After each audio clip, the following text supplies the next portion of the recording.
Hello and welcome to 8 Tracks. I'm Jamie. I'm joined by Katie. Hi. As always. Yes. This is a show where we look at 8 tracks based on a theme and just talk about them, really. This week's theme is hard sells. It is, yeah. How would you define a hard sell, Jamie? Oh, it's when you put on a track and somebody looks at you like, what the fuck are you doing? Yeah. Why have you done this to me? I feel very attacked right now because you're looking me dead in the eye and asking me that. Yeah, that. Just why have you done this to me? Given the tracks I have picked.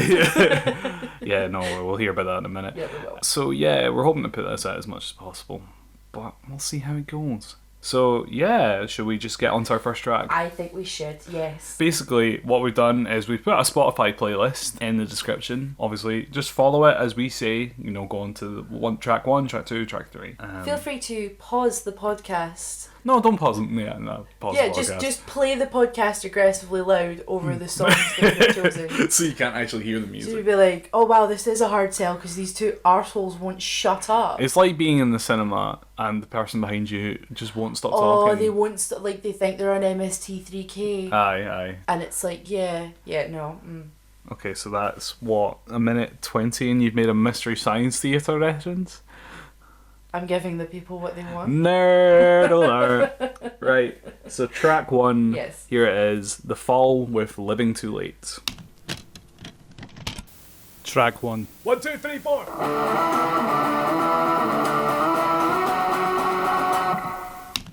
So we should probably start off by saying, Katie, you hate The Fall? I do. I feel the need to point out, since we haven't at this point, that was Jamie's choice. Yeah, this is my first choice, and we're both picking songs that we love as well. Which makes, we're not going to talk about my next choice, but the fact that I love my next choice makes We'll get to that, But... Yeah, but anyway, I can't get on board with Marky Smith. I think that's the hardest sell way. Oh, title drop. Back to the theme of the podcast about The Fall. You can't see right now, but he's just aggressively pointing at me like a game show. No, I've just finger gunned you. It's disconcerting. I think Marky Smith's the hardest sell about The Fall. The monotonous kind of lo-fi kind of mumbling into a microphone, and then all the dissonance halfway through that track where everything kind of breaks down. I love that because it's like before that it sounds like a pretty standard post-punk kind of, bass heavy kind of, downbeat track, and then suddenly you're kind of caught into this in this wild cacophony. Yeah, it's noise music before kind of that was hugely a thing. Yeah, totally. The first part, the place I actually ever heard of that song was I saw on Twitter someone had taken a photo of a review in The Sun in the mid-1980s. They had one of the Sun girls review that track, and she's like, me and my mum tried to listen to that track, but it was just noise. I can't stand The Fall. I don't get it. And I was like, no, I feel that. But also... I'm right there with you, girl from The Sun. Presumably with, breasts out. Good for you, though. I think it might be Mon the Messenger. I'm not sure. Oh my god, and I just assumed it was a page 3 girl. Oh, I'm not sure. It might not be The Sun. Mon the Messenger was a page 3 girl. I don't know.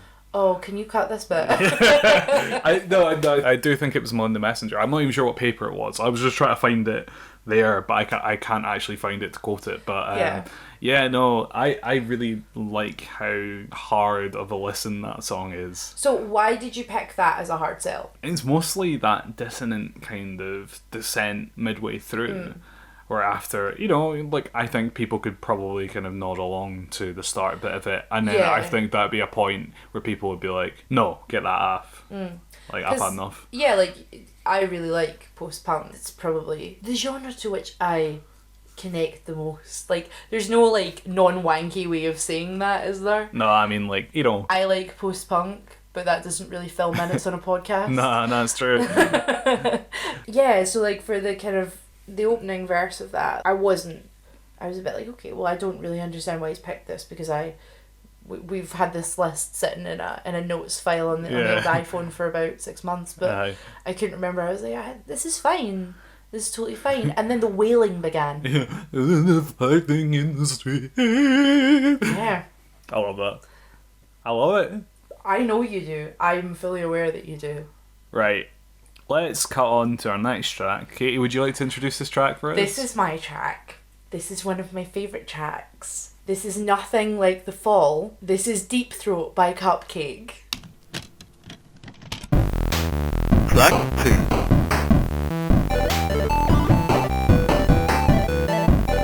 So are you sure that wasn't another fall track there? That I was- want all the listeners to know that Katie was literally fucking miming along with every single word of that song. With absolute precision. And aggression. I'm terrified. I mean, yeah, that song is abrasive as fuck. Like, Yeah, it is. Okay, but I chose it for two reasons. The first reason, obviously, is how abrasive it is on a basic level, right? Because, like... lyrically. And Oh, totally. But even, like, if you watch the music video, she's wearing, like, a swimsuit with her tits cut out, Yeah. and she's got black tape over her nipples. She's, like, drinking milk out of, like, a dog's bowl and deep-throating a banana and all that. Like, it's past the point of sexually suggestive. yeah. It's softcore. Yeah, well, it's not even that. It's like, it's kind of not the point of it being suggestive. It's owning it. It's Yeah, owning no, the sexuality. precisely. Like, Cupcake fucks. Yeah. She fucks. And she fucks hard. Yeah. And we love that about her. We stand Cupcake in this household. We do stand Cupcake. We here. do in this household. But like, I've never felt so white in my life. Like, I've never felt so much like a teenage girl on Twitter in my entire life. I stand Cupcake in this household. Yes, hunty, yes, queen. We're just appropriating gay culture now. Yeah, that's what I'm saying. I am the patriarchy. You are kind of, in that you are categorically. But anyway, it's a really difficult sell to get someone to like Cupcake because they envisage her as all of her songs about fucking. They're not. No, she has really meaningful songs too. She's so meaningful. She writes all these incredible songs about like sexual and emotional abuse, and she's got this amazing song called LGBT, and it's just about how she loves to go to the club with her gay friends, and if anyone tries to fuck with her gay friends, she will literally murder them. Her personality as well is incredible. Like, she's on Twitter all the time. If somebody tweets her and is like, oh, she's funny. she's so funny as well, but she's like, if somebody tweets her and they're like, oh, I'm a young person, I've just been thrown out of my house because I'm gay, I need help, can you please retweet this? She's like, I've bought you a hotel room for It's all like 3 good. days, Yeah. like, don't worry about it, you're safe. Cupcake has you, you are safe. And she tweeted a little while ago about how she was going to kill herself. So she just she tweeted totally out of the blue, I think it was at the end of last year, the beginning of this year or something, that she was suicidal and she just didn't want to be here anymore. And like, everyone came and raised her up, and it was really beautiful. I think Cupcake is a beautiful person. Yeah. I think she's a wonderful person, and I think that song specifically is an incredibly hard sell because you think the rest of her songs are going to be like, put a baseball bat in my butt and call me Elvis. I mean, it's like... Right. To be fair, I tried to get people in my work in a Cupcake this week, and this was the song I fucking You chose. play this in your work? Because, well, I didn't play it on the shop floor. I played it in the back. I thought you were going to be like, No. And next up on my work radio is Deep Throat by Cupcake. Fuck me! Nah, I played it in the back and did not go down well. Really didn't go down well. I can't believe it. The people were not there for it. It was Yeah. after a guy I work with was like, oh yeah, that Dancing with a Stranger is a really dirty song when you think about it. And then I was like, wait lads, wait a minute. I've got a song for you. You don't know dirty songs. Yeah, I've got a song May for I you. introduce you to the Lady Cupcake? We stand Cupcake in this household. Yeah, no, I think she's great, and I think in terms of hard sells, like, that's a really big one because it kind of puts her out there as a joke, Aye. and she's not. She's just taking, oh god, I'm gonna make myself look so white. Right, okay, bear with me here, people. Like, she's just taking what Missy Elliott and like Lil' Kim and all that did in the 90s and in the early 2000s by taking it to the like, next level. Yeah, like Missy Elliott being like, oh, before you come over to fuck me, I've got to shave my pussy, like, sort of thing, in Work It. And she's taken that to its absolute nth Extreme, degree yeah. that male rappers have been doing since the dawn of rap. The dawn of rap. Rapping music. Oh god, I'm such a white lady. I think it puts her out there as a hard sell because it makes her look like a joke. But it's not a joke. Cupcake fucks. Yeah. Yeah. Cupcake fucks. Cool. Right. Shall we Let's move on to our next I track? can't say Cupcake fucks one more time. I know, you said that a few times I now. have, you're right. Listeners, I had a question for you. Are you ready for some 80s metal? Thank you, I hated that. Next up, we have Kickstart My Heart by Motley Crue.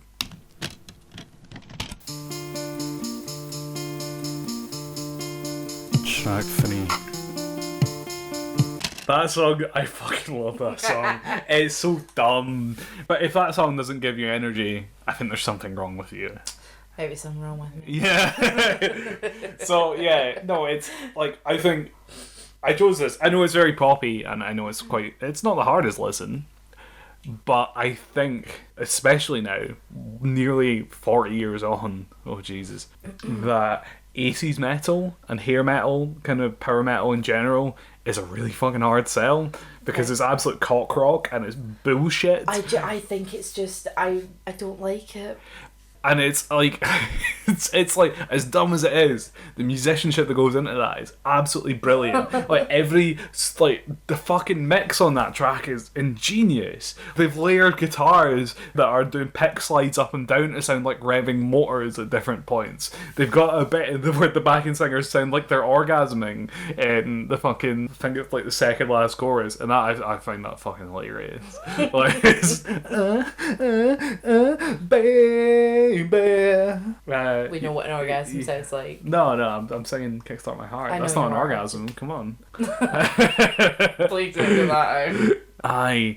It's so of its time. It is. It's painfully of its time. It is, yeah. And everyone in Motley Crue are just the worst people.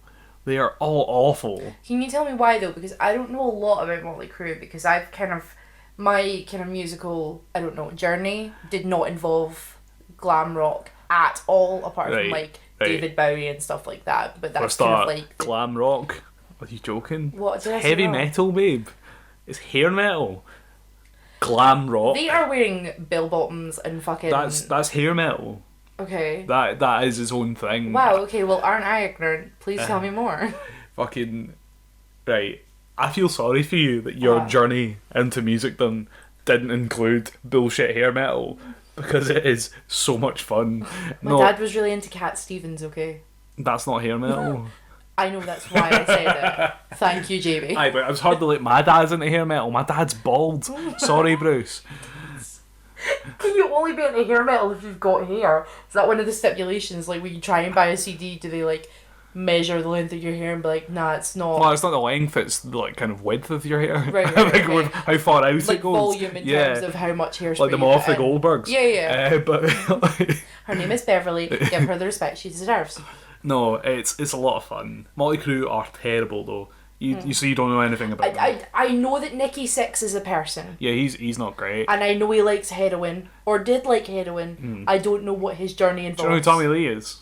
He's a drummer. Yeah, he's the man who beat Pamela Anderson. Oh, what a wait, he fucked Pamela Anderson. Yeah, he's the one in the sex tape. That's Tommy Lee. I know who that is. That's the drummer of Motley Crue. Oh my god, I know who that is. I'm glad that sex tapes has brought you into knowing who people from Motley I know Crue who that is. It's trying to find the words to describe fucking Kickstart My Heart. It's just the biggest amount of nonsense, but it's so cleverly created. I can't not love it. Okay. It's like some of like the harder punk tracks I listen to or thrash stuff where it just gives me like a wild energy. But like by the end of that I'm like yes. Like fist in the air like fucking yes. And that's okay. That is okay. That's okay. You got any more questions for me? No, I don't. I now know everything I need to know about Motley Crue. That's it. Tommy Lee beats Pamela Anderson. And to be fair, wouldn't really recommend any other Motley Crue songs. I don't really like Motley Crue. I just like Kickstart My Heart. Fair, totally fair. Okay, so Katie, do you want to introduce your next Yes, track? my next choice is a weird choice. It's Country Death Song by the Violent Femmes. Let's go.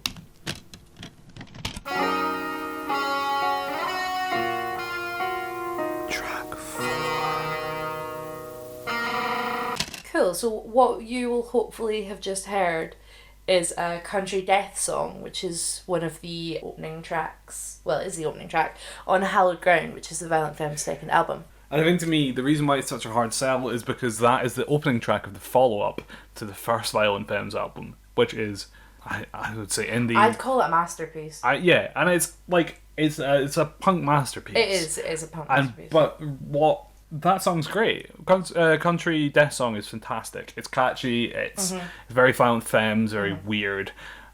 But it's so different from what they put out before. So the whole thing with Hallowed Ground, which I should point out just for clarification's sake, is my favourite Violent Femmes album over the first one and over the rest of their increasingly terrible discography. Yeah. Because thank you, Gordon Gano. Gordon Gano is an asshole.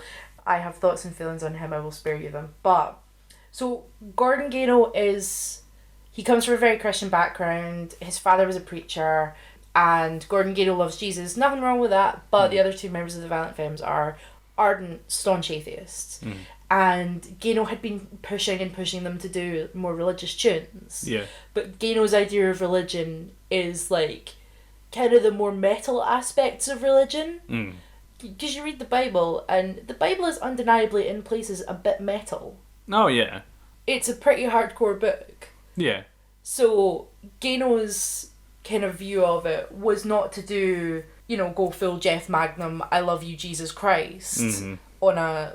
I still think that's an easier sell than Country Death Song. It's a way easier... It is. Neutral Milk Hotel are a way easier sell, but Violent Femmes came out in 83.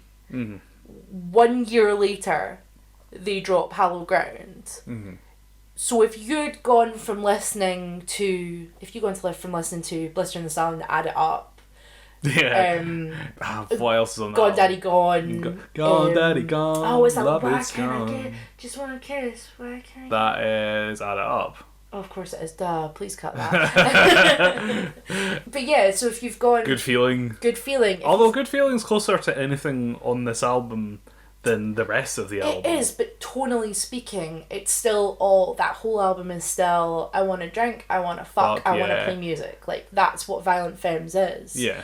And then it goes from, I want to drink, I want to fuck, I want to play music, to, I want to play music, but I also want you to know about our Lord and Saviour Jesus Christ. Have you heard of our Lord and Saviour Jesus Christ? Have you indeed? Have me a dollar.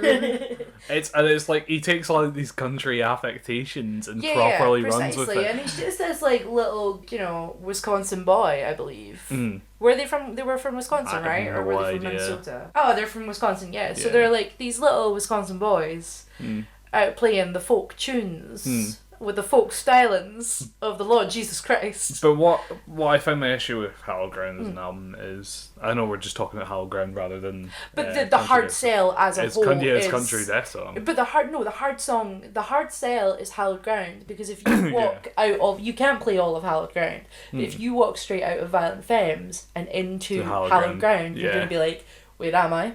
Aye. This can't be the same band.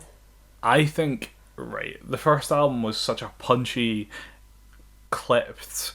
They were basically a live band that a producer saw on the street and was like, I need to record this. Yeah. And that was their whole sell. And they just completely lost it for that. It's completely different. Yeah. It's so much more produced. It's so much more... But they didn't lose it. That's my argument. They didn't lose it. Like, Country Death Song is a song about a guy who kills his little girl. Like, it's based on a true story. He takes her out in the middle of the night and he murders her. And he can't deal with the pain, so he kills himself.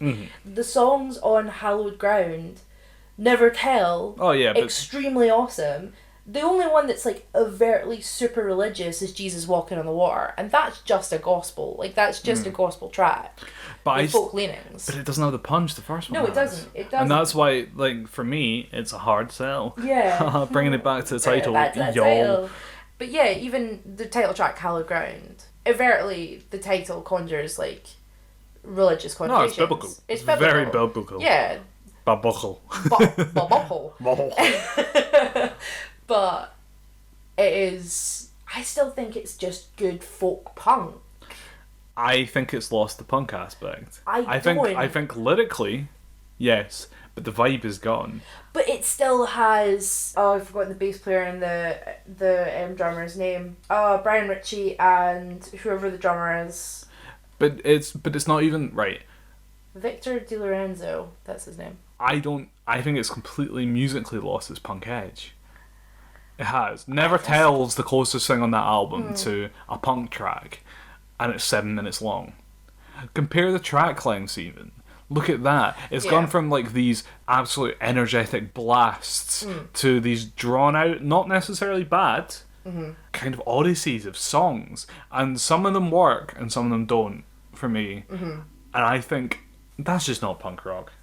Okay. Well, it's not even psychobilly. Wikipedia calls it punk rock. So if Wikipedia calls it that, it must be true. I mean, that's a load of wank.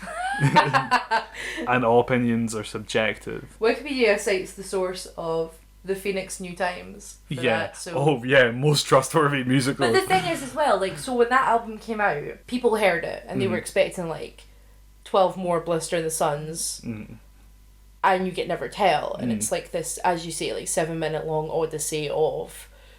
And don't get me wrong, see the instrumentation on Never Tell? Yeah. That's the closest thing to the first album there is. Yeah, no, that bass line in Never Tell is fantastic. Brian Ritchie never stops being incredible throughout the entire history of the Violent Femmes. Brian Ritchie never stops being amazing, and that's a hill I will die on. Yeah, no, I think that people hated it when it came out. It was panned critically. The fans were like, "What the fuck is this?" But if you go back to it, I personally and subjectively believe it's the Violent Femmes' best album. Right. I know you disagree. I know I've called Violent Femmes a masterpiece, but I still believe, in my heart of hearts, that Hallowed Ground is an absolutely phenomenal work of music. I like it a lot, but it still can't. It just can't beat the first one. Yeah. It can't. Anyway. We should move on. Moving on. I could talk about this for days. You could. You could literally. I've heard you. You have. I'm so sorry I get drunk and talk about the Violent Femmes. To continue on this trend of dark, emotional music, next up we have Puddle Splashers by Cap'n Jazz. Oh no.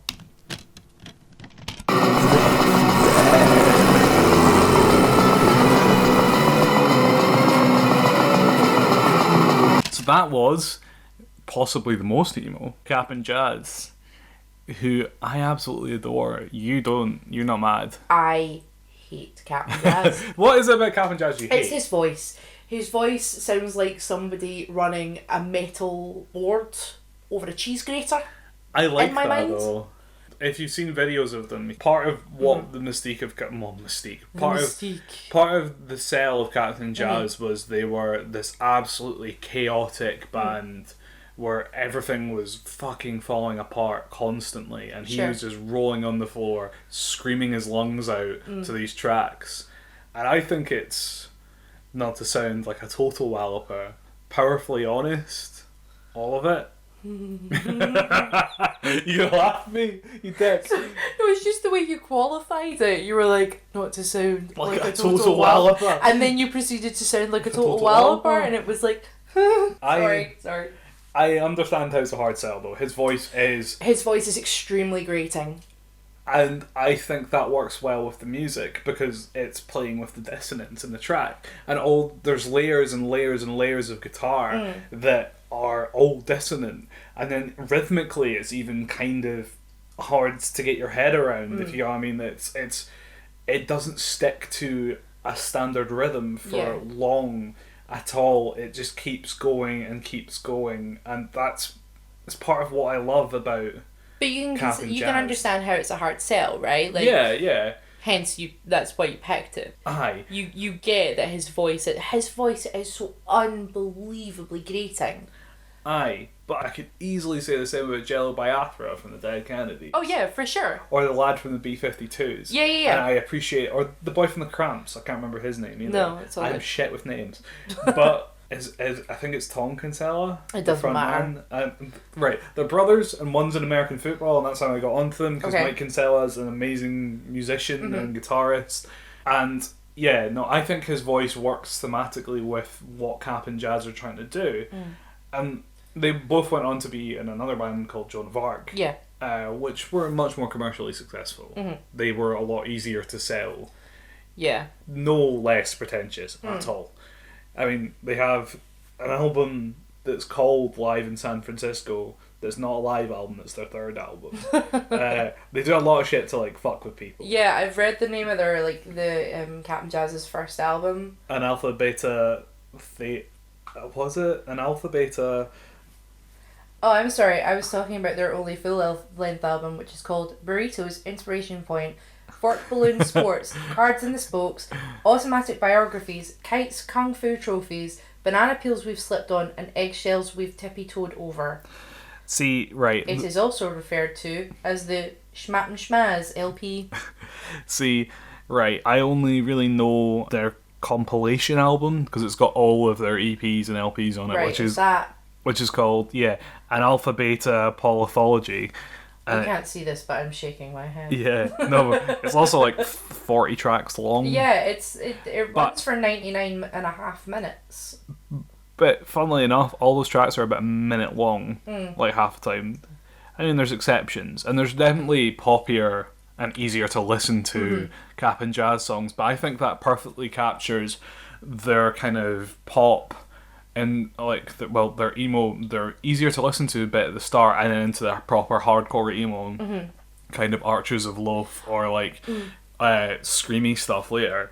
With the start of the song, with we're dizzy, touching till we're dizzy, stupid, and then like the little guitar bit kicks in. I think that's an easy sell. Yeah, that's totally an easy sell. And then he starts going, and then he starts going, and he sounds like somebody trying to choke him out. He probably was choking himself at My Hero.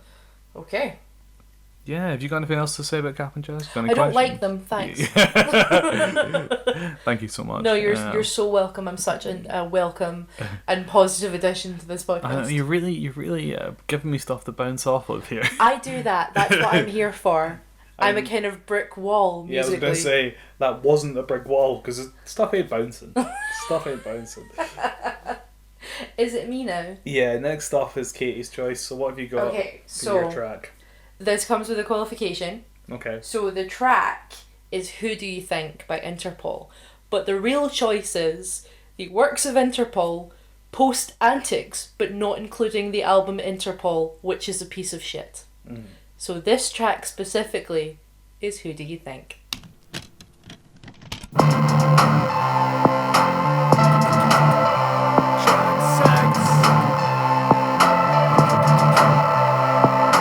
Yeah. So that was Who Do You Think by Interpol. I'm interested in why you chose that one. Okay, so I was having a conversation on Twitter. This has a backstory. This is why I shouldn't be allowed to do podcasts. Okay, give us your backstory, Katie. So I was speaking.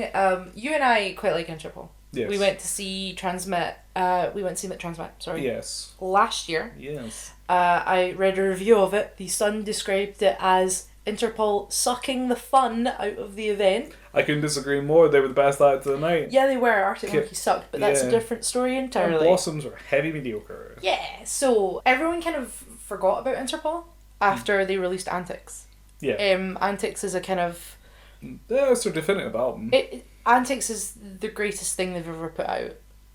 I disagree with that. I know that you like Turn on the Bright Lights better. No. No?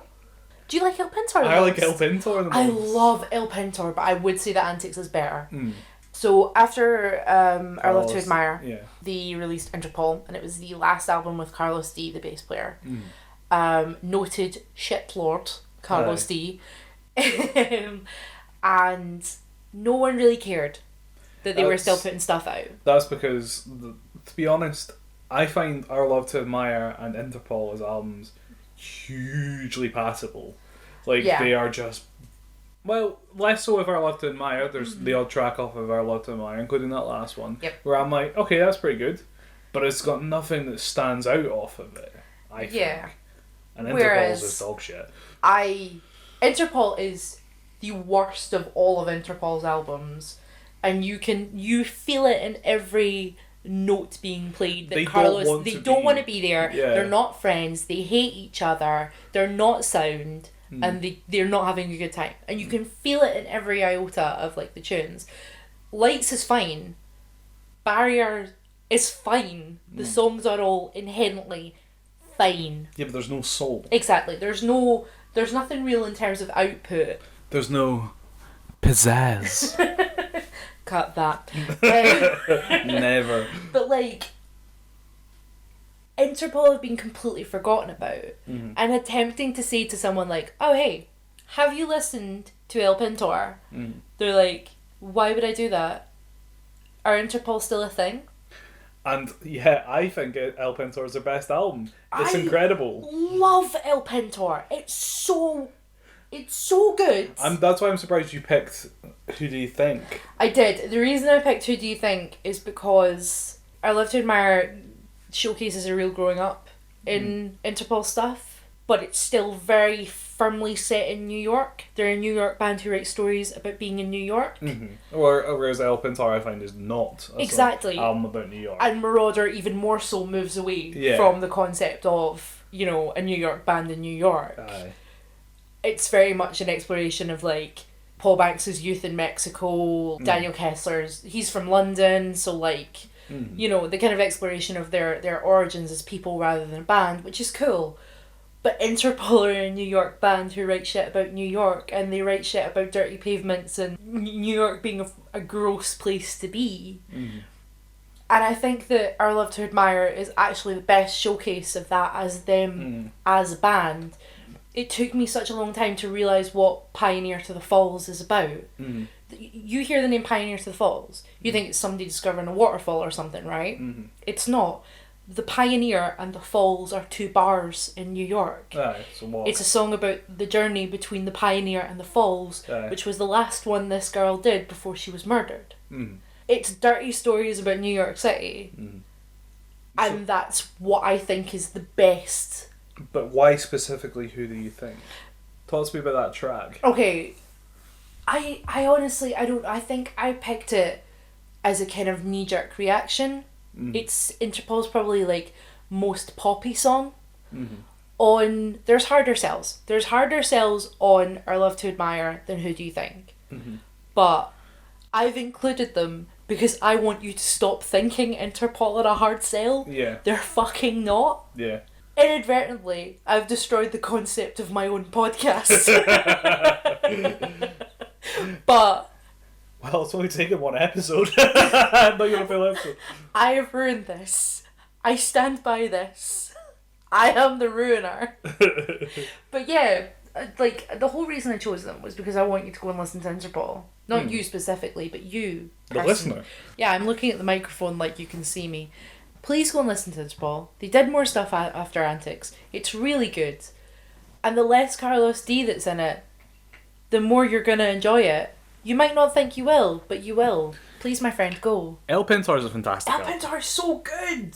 Listen to El Pintor, it's better than that last track. Okay. The Rover's great. The Rover. Don't let him put you off. It's really good. I saw that live. Huh? I saw that song live. You did see that song live. Yeah. We could be going to see them live again if it wasn't 50 fucking quid a ticket. Yeah, it's some fucking At the Galvanisers, yeah, I was going to say, they're new I've never even fucking heard of. No. Right. Yes. Okay, so it's time for my last pick. And I have definitely saved the hardest sell for last. Oh, God. I think you have too, but... Have I?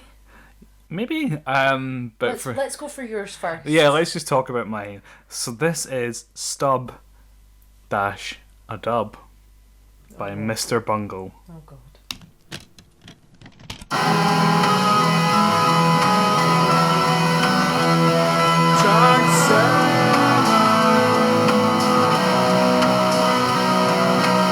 So before we go any further, I want anyone listening to leave a comment and tell me how far they got on that before they turned that off. I didn't get far. No.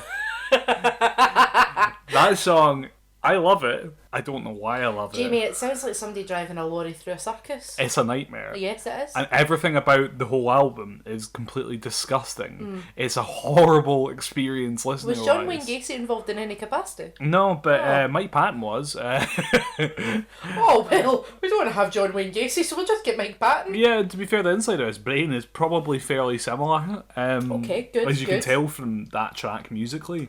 Does he have a thing about circuses? Is he okay? He Yeah, no, he's alright. You said that in a really unconvincing way, honestly. It's because I'm not sure after listening to that track. So this is off Mr. Bungle's first album. Mm-hmm. I don't know what track it is off that album. It's not important. Nobody's going to go and listen to it. Oh, I think you should all. No. They all sound like that. No. It's wild. Yeah, that's about 9 songs mashed up into one. I don't think I really need to explain how it's a hard sell. No. It sounds like a maniacal clown roaming down a street with a machete, cutting apart anyone he meets. Do you mean John Wayne Gacy? No, well, he shot people. That's... No, I know. This guy was doing it in public, definitely. Did you hear the little ad in the mix? They added stuff like car screeching turns and stuff into different bits to make their transitions harder. Did I and stuff. also notice wanking noises? Was that what that was? Was that the noise of chugging? I don't know. I've never noticed that. Maybe you're prescribing that. Yeah, am I projecting? Maybe you're projecting. Oh no! Over the track. Maybe did that track turn you on, Katie? God, no. Did Mike Patton screaming "Thanks, Mum"? No, it made me want to go home. Understandably, lyrically, as with all Mike Patton's work, it's nonsense. Yeah, you said to me before that Mike Patton just writes lyrics to fit the tunes. He writes them for music, so he uses what their sound is rather than what they mean. Yeah. So it's rhythmic and it's kind of melodic as well, rather than actual meaning behind the songs. That's why that track is a fucking fever dream of interconnected nonsense. Yeah. There's a bit where he's just talking to you as if you're a dog. For that track. Yeah, Did you I notice noticed that? Yeah. Because in case you didn't make it out the first time, he decided for the second bit of that part of the song, I don't even know what that is. I think it's maybe a bridge, pre-chorus. Who knows? What is anything? Yeah, this song has led me to question my life. Where he is just like, throw a stick, bring it back, roll up and down. You told me to listen. Thanks, Mum. And then it plays some wild fucking sort of No, it goes into like do, do, do, do, do, do, do, do, do, which reminds me for some reason of like an ice rink. I don't know. That's the image that conjures in my head when I hear that bit of that song. Is that because of your intense fear of ice skating? No, I think it just for some reason that's very like a very to put it a very Scottish way. It reminds me of the shows. Oh no! Like the vibe I get from that song is the shows. The shows, aye. But that's like I don't know how to explain this for non-Scottish listeners. It's kind of it's like shitty. It's like a shitty like fete or festival that comes to your town and puts some rides. It's not a fete. It's. But I'm trying. It's more like a travelling circus without the circus aspect. Yeah, it's just got rides. Yeah. And they all have Nicolas Cage painted on them. Aye, they've got like mad airbrushes of like fucking Star Wars The Phantom Menace or From Dusk Till Dawn or some bullshit. Oh god, I got the From Dusk Till Dawn one once. Oh, that was a good time. Aye, what a fucking hero. I know. The Phantom Menace one I saw was fucking... There was always one with Nicolas Cage on it in Con Air. Like, you know that scene where he walks out of the van and like the wind hits him and his hair just starts to like flutter gently in the breeze. It was that scene. It was airbrushed onto this like travelling ride, and I was just like, my god, I want to go on that, but things that spin make me vomit. So that's what Stubba Dub is trying to conjure up, and I think it actually is trying to conjure that up. I think it's trying to bring this the chaos of like the carnival. Yeah, carny, like American kind of carny patter. Like, and like, right, Mike Patton specifically was in Faith No More because he was more interested. He wanted to become successful so he could promote Mr. Bungle. Right. I don't know how the fuck he thought he would sell that to anyone, and I love it. And I love that bit where the bass kicks in and it does that little tune, that boom boom boom kind of bit. I don't know why I'm doing that. That doesn't help anyone. It doesn't, but like it's but nice like that the break after like the fun. Weird bit where he just says family for a while and then does some like weird ska dance, and then it goes into like this slower but bassy bit. For some reason it gives me Monkey Island vibes. Okay. The music in it.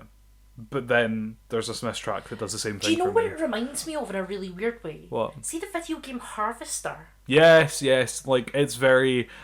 I wish Mike Patton had done the music for that. Imagine that. Can you imagine that? Because it's like, it's perfect. It's this there's weird, there's horrible... a Halloween scene, not Halloween, I don't mean that, a carnival scene in Harvester, isn't there? Yeah.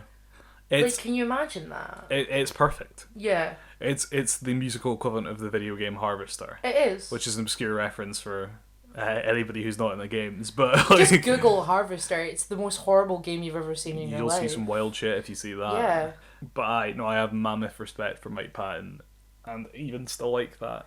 But that bit reminds me of Monkey Island, and so does, for some reason, A Rush and a Push in the Land by the Smiths. Okay. Rush and a Push in a Pool, sorry. The Smiths. Yeah. It reminds me of Monkey Island as well. I think it's the bass. Both of the tracks' bass reminds me of that.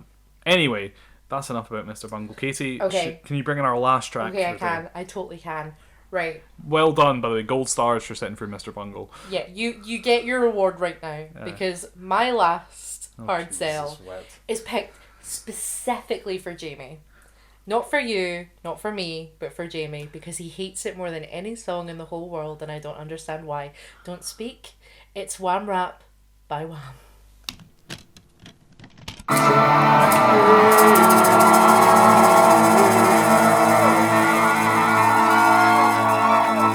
Thank you! Right, I find that harder sell than Mr. Bungle. Are you serious? Yes! Are you serious? Wham Rap? I can't take that much white in one room. Okay, right. First of all, Wham Rap is an anthem. No. No, we disagree there. Okay, right. No, but seriously, I don't understand why you don't like that song. It's not good. Explain yourself. It's not even... I don't find it catchy. Mm-hmm. I find the chorus irritating. You were talking about how you found that... See, I'm just getting negative now. You are. It's okay. It's okay. If you don't like the song, you don't like the song. You were talking about how earlier you found Tom Kinsella from... this is definitely not his name, by the way. From Cap and Jazz's voice is grating. Mm-hmm. I find that song so fucking grating. Okay. It's like every bad 80s cliche in one track for me. Okay.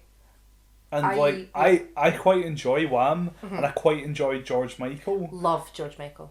But that is just something I can't get behind. Okay. Maybe I'm too straight. Oh! No, but like seriously, maybe I'm too straight male for it, if you get what I mean. Okay.